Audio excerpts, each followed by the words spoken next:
Greetings. Do what thou wilt shall be the whole of the law. I'm Lexi Eve, and welcome back to another Magick Without Tears video. So we're still in the intro section, and today we're going to be covering letter D. Let's begin. The letter starts off, quote, Letter number D, June 8th, 1943. Cara Sora. Do what thou wilt shall be the whole of the law. Thanks for your letter. I couldn't find the OTO typescript, and then it struck me that it would be useful to await your reactions. If I were expecting some presumably important papers by post, I should get anxious after 24 hours delay at the most and start inquiries. Anyhow, I can't find them for the moment. But Mr. Bryant said he would lend you his Blue Equinox. Pages 195 to 270 give what you require. But the real point of your affiliating is that it saves me from constantly being on my guard, lest I should mention something which I am sworn not to reveal. As in every serious society, members are pledged not to disclose what they may have learned, whom they have met. It is so even in co-masonry, isn't it? But one may mention the names of members who have died. See Liber 52, Part 2. Be happy then, the late XY was one of us. I hope that he and Rudolf Steiner will, between them, satisfy your doubts. End quote. So even though I personally have formally resigned from OTO, I still have contact with a few brothers and sisters whom I still call friends and siblings. Matter of fact, quick story. Last year, a brother from Tahuti Lodge OTO, New York City, died, and I had gotten word. So I shared on social media that our late brother, Jonathan Faust from Long Island, New York, passed away. And a couple hours later, another person who had resigned, or at least was on a break, a sister, messaged me saying that I should not have disclosed his name. I felt it a bit pushy at first, and I responded back. First of all, he was out. He was not a private member. He was out. Everybody in his social family life knew that he was a practitioner of the Lima and a member of OTO. That was first of all, so he was public about his affiliation. Second of all, there's no consequences when a person dies, so I told her that it's okay to share that affiliation, being that he passed away. And she replied, but what about if his parents find out? To which I responded, first of all, no one I know has contact with his family, and it would be 1,000,000,000 to 1 that they discovered his affiliation via my single Facebook post, which is probably buried behind all of the other garbage that I've posted over the year.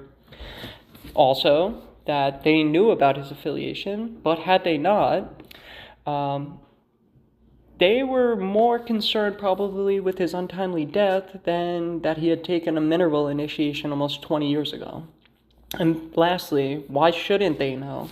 If it grieves them that he was an occultist, well, in my view, it's better that they hate him for who he was than love him for who he was not.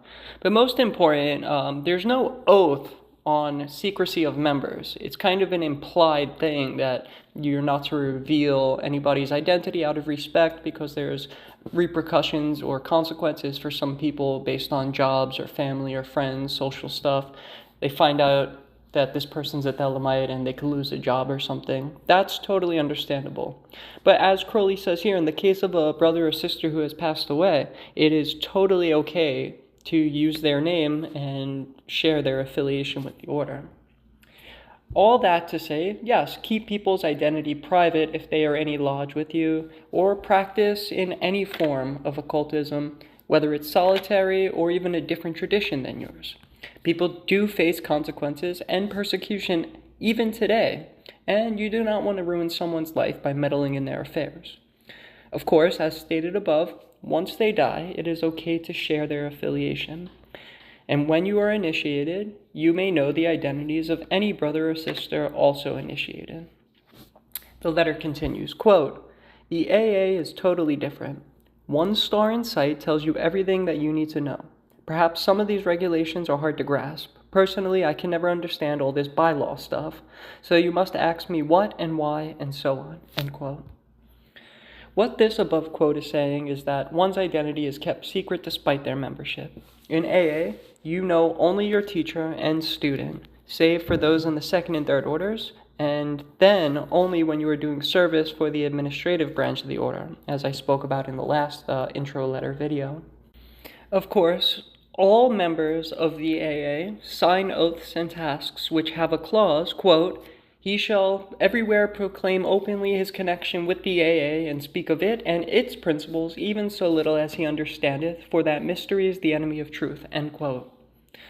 This is always left to the judgment of the individual to pick and choose how often or little they tell people that they are affiliated with the AA.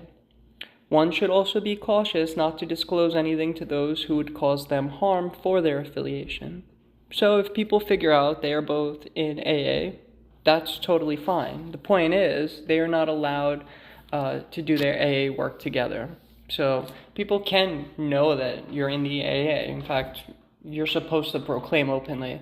And people can figure out that they're both in the AA. That's totally fine. Just members are not supposed to work together unless you're an instructor and you have a student. Or, you know, that's the only way that you work with another AA person. And even then, it's just to oversee your work. You're not really doing your work together. Everybody has their own tasks that they have to fulfill. The letter continues, quote, "There is really only one point for your judgment. By their fruits shall ye know them. You have read Liber 65 and Liber 7. That shows you what states you can attain by this curriculum. Now read A Master of the Temple from the Blue Equinox for an account of the early stages of training and their results. Of course, your path might not coincide with or even resemble his path," end quote. What does this mean by their fruits ye shall know them? Well, I've noted this personally on more than one occasion. Without any external signs such as occult jewelry, I've met people in my everyday affairs who radiated that light in their aura, and they recognized that same in me. It was then as simple as just asking whether the other were in the occult, and of course, we both were. There is also something about two initiates who have gone through such ceremonies and done a lot of the great work, which has caused obvious changes in them. These changes and outlooks on life are quite obvious to those who have also done the great work. Continues, quote, "But do get it into your head that if the blind lead the blind, they shall both fall into the ditch. If you had seen 1% of the mischief that I have seen, you would freeze to the marrow of your bones at the mere idea of seeing another member through the telescope. Well, I employ the figure of hyperbole, that I admit. But it really won't do to have a dozen cooks at the broth. If you're working with me, you'll have no time to waste on other people," end quote. So short and sweet. We are all human, and every human has their own shortcomings. Many people in my experience get into magic because they are hurt or lost. The result is that initiates either do the internal work and grow, or they balk and remain with what problems they sought to fix. Be careful ever putting anyone on a pedestal or degrading anyone. While I have met many great magicians who, after 20 years of really getting to the core of their person, have indeed changed, but still they are human. It is commendable to see the results of the great work in a person, but just don't suppose anyone is perfect. And as an aside, what I appreciate about Crowley is the honesty of his failings. I personally never related to Jesus as this perfect figure who could do no wrong. No, I'm human and I make mistakes. For me, it is way more inspiring to see a person who struggles and then perseveres, and then is honest about it, rather than a person who never struggled at all. Continues, quote, "I fear your Christianity is like that of most other folk. You pick out one or two of the figures from which the Alexandrines concocted Jesus, too many cooks again with a vengeance, and neglect the others. The Zionist Christ of Matthew can have no value for you, nor can the Asiatic dying god, compiled of Melkarth, Mithras, Adonis, Bacchus, Osiris, Attis, Krishna, and others, who supplied the miraculous and ritualistic elements of the fable," end quote. So I addressed this in my letter C video, and again, if you haven't, read Liber 888, Crowley on Christ, for more info about the Jesus myth. Continues, quote, "Rightly you ask, what can I contribute? Answer, one book. That is the idea of the weekly letter.